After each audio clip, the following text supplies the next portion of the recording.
As already established in our previous discussions, that a religion, at its core, is a deeply personal journey, and Islam stands as a testament to the divine wisdom of free will, a principle often misunderstood in our modern world.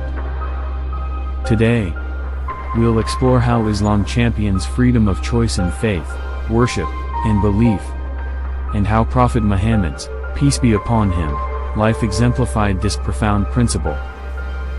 All Abrahamic religions share universal themes of monotheism, morality, and justice. Their differences reflect cultural contexts and human alterations rather than divine inconsistencies. By examining shared teachings, fulfilled prophecies, and logical arguments, we recognize a single divine narrative guiding humanity through time. Prophet Muhammad's, peace be upon him, life and mission encapsulate this continuity, emphasizing unity and spiritual growth for all. As a Muslim and the author of this book, I present Islam as the one and only complete divine religion. Today, with the understanding that Judaism and Christianity are also divinely revealed, and Islam is the continuation and culmination of these Abrahamic faiths. Judaism, then Christianity, and now Islam follow in the same divine tradition. The very name of the religion, Islam, is derived from the words for peace, safety, and security, reflecting its core principles. Islam, like all religions, has not been immune to deviations and distortions over time. Today, we witness a variety of groups, beliefs, and sects, each holding their own interpretation of Islam. This diversity highlights an important point. Islam should not be judged solely by the practices or beliefs of contemporary Muslims. Many Muslims today lack a deep understanding of the fundamental concepts of Islam, viewing it merely as a set of prohibitions and restrictions rather than a comprehensive way of life. This misunderstanding often leads them to overlook the true essence of free will and God's divine wisdom. One of the key aspects of Islam that is often misunderstood is the concept of free will. People are given the freedom to choose their religion, and this choice should be made wholeheartedly, as a personal decision between them and God. For instance, in many Islamic societies and countries, governments may force people to pray, which is deeply problematic. Prayer, in its true essence, is a personal act of worship between a person and Allah. It cannot be forced by any external authority. Just as a parent or guardian may guide a child until they reach adulthood, as an adult one's relationship with God remains a matter of free choice. If a person misses a prayer, it is not a matter of someone forcing them to pray. It is their own choice not to, and ultimately God is to judge them.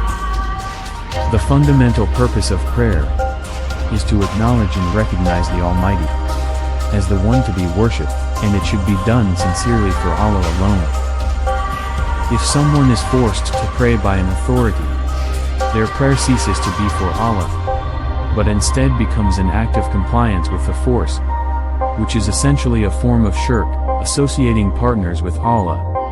The one prayed against external force means as if he prayed for the one forcing him, and not for Allah. Such an act goes against the divine wisdom of free will, which is a cornerstone of God's plan for humanity. The wisdom of free will means that no one should be coerced into acts of worship or belief. Just as no one would want to be forced into respecting someone else, the true respect of God lies in choosing to worship Him freely, without compulsion.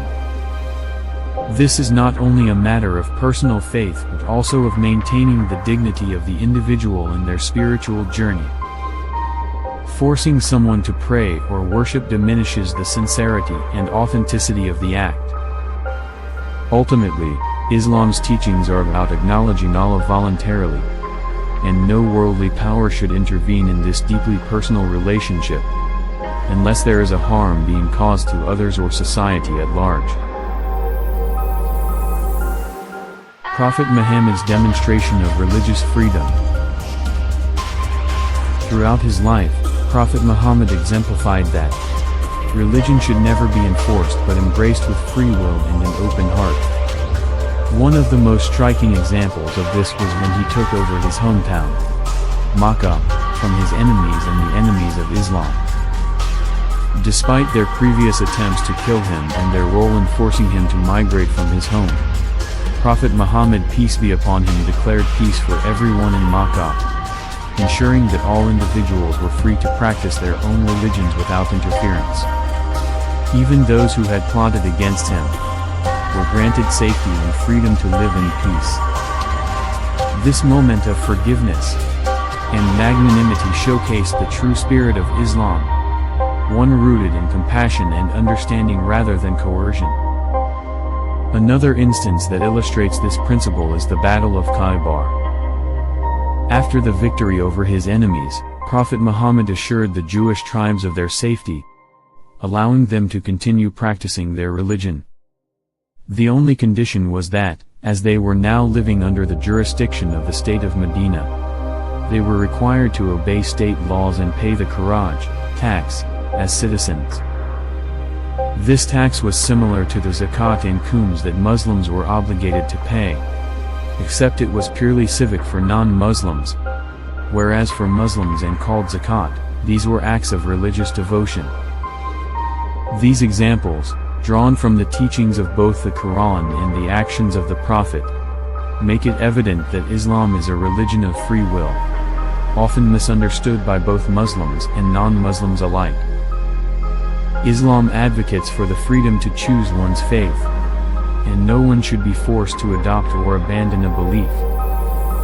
Islam didn't merely transform hearts, it ignited minds, turned Arab Peninsula from land of darkness and ignorance to beacon of knowledge and enlightenment. The divine spark birthed Golden Age of discovery and innovation, reshaping not just the region but the entire world. Pioneering Muslim scientists and scholars played a pivotal role in laying the foundations of numerous scientific fields. It is truly remarkable how the same Arabs, who were once immersed in complete darkness, became the pioneers of science and knowledge, lightening the path for future generations to build upon. Stay tuned as we uncover the fascinating legacy of Islamic science and the lessons it holds for us today. Don't miss episode 21, where we delve into the groundbreaking contributions of Muslim scholars and explore how their work continues to shape our world. Like, subscribe, and share to be part of this journey from darkness to light.